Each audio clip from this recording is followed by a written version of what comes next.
बंदूक से आप इतना डरते हैं तो फिर चलाते कैसे? कमाल करते हैं। मैं ऐसे क्यों चलाऊंगा सर? मैं तो ऐसी चीजों को हाथ भी नहीं लगाता। अच्छा, लेकिन आपने अपने स्टेटमेंट में तो यही कहा था कि राहुल के साथ लॉन्ग ड्राइव के बाद आप शिकार पे जाएंगे, और आप बंदूक से इतना डरते हैं तो फिर शिकार किससे करते हैं? धनुष बाण से? तो नहीं सर, वो तो मैं अपने एक दोस्त से गन लेके जाने वाला था। हाँ, और फिर वो क्या कि राहुल का निशाना बहुत अच्छा है ना, तो राहुल गन चला लेता है, लेकिन उसकी उस दिन तबीयत खराब हो गई थी, बताया आपने। अब आप जा सकते हैं जी, लेकिन शहर छोड़कर नहीं। दोबारा बुलाया जाएगा आपको जरूरत पड़ने पर। और तुमसे हाथ जोड़ के एक विनती है, प्लीज इस सब के बारे में मानवी से कुछ मत कहना। पर हम ये सब क्यों छुपा रहे हो उससे राज? हम तो इस उम्मीद में चुपते हैं कि कहीं हमारे कहने से वो श्राप सच ना हो जाए। और वैसे भी वो श्राप तो सच हो ही रहा है। वो राहुल की वाइफ है राज, उसे सच जानने का पूरा हक है। अरे बस करो यार, तुम पागल हो क्या? समझती नहीं, एक बार कह रहा हूं। अरे मैंने कह दिया ना कि ये राज बाहर नहीं जाना चाहिए, मतलब नहीं जाना चाहिए। तुम समझती क्यों नहीं हो? राहुल मेरे बिजनेस का चेहरा है, वो इस एम्पायर का फेस है।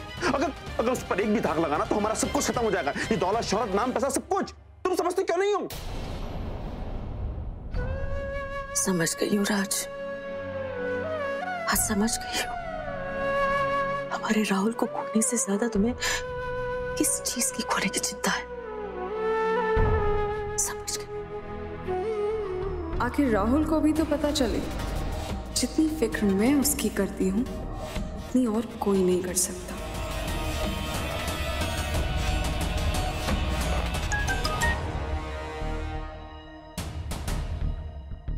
मानवी का message.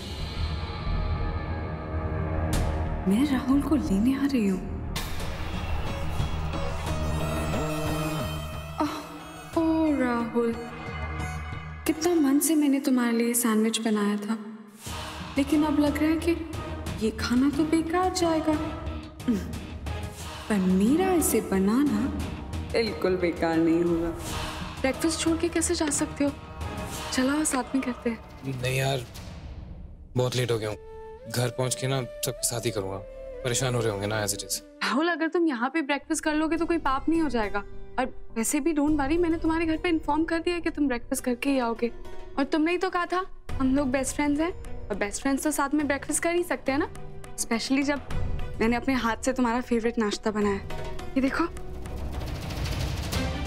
Sorry Rahul, so sorry. That's alright, मैं घर जाके साफ कर लूंगा। तुम ये मुझे दे दो, मैं ये स्टेन निकलवा के तुम्हें दे देती हूँ प्लीज। मैं बहुत गिल्टी फील करूंगी अगर तुम ऐसे चले गए। प्लीज मुझे दे दो, मैं अभी इसका दाग निकलवा के तुम्हें देती हूँ वापस। कुछ नहीं होता, मैं घर ही जा रहा हूँ, वैसे भी कल के कपड़े हैं। राहुल, इससे मेरा स्ट्रेस कम हो जाएगा। और वैसे भी एक फ्रेंड कह रही है ना, तो दूसरे फ्रेंड को सुनना चाहिए, राइट? So don't argue. चलो दो। तुम नहीं मानोगी ना।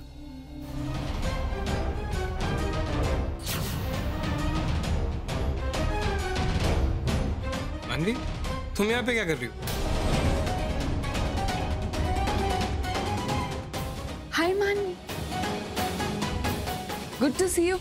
आओ तुम भी ब्रेकफास्ट करो हमारे साथ। नो थैंक्स अवंती, मैं यहाँ सिर्फ राहुल को लेने आई हूँ, क्योंकि कल रात से इसकी चिंता में मम्मी जी और पापा ने भी कुछ नहीं खाया है। कि मैं तुम्हारे जैसी बिल्कुल नहीं, और मुझे बनना भी नहीं। मैं एक गरीब घर की सीधी सादी पुराने ख्यालातों की लड़की ही सही, पर संस्कारी हूँ, और मुझे मेरी इस बात पे गर्व है। अवंती, तुम्हारी सोसाइटी में दोस्ती का मतलब क्या होता है ये मैं नहीं जानती, लेकिन हमारे यहाँ इस मंगलसूत्र को पहनने का मतलब शादी होता है। ये एक ऐसा रिश्ता है जिसमें दो इंसान एक जन्म के लिए नहीं, बल्कि 7 जन्मों के लिए एक दूसरे के साथ बन जाते हैं। जैसे कि मैं और राहुल एक दूसरे के साथ बन चुके। बीवी हूं मैं राहुल, मानवी राहुल सब्रवा।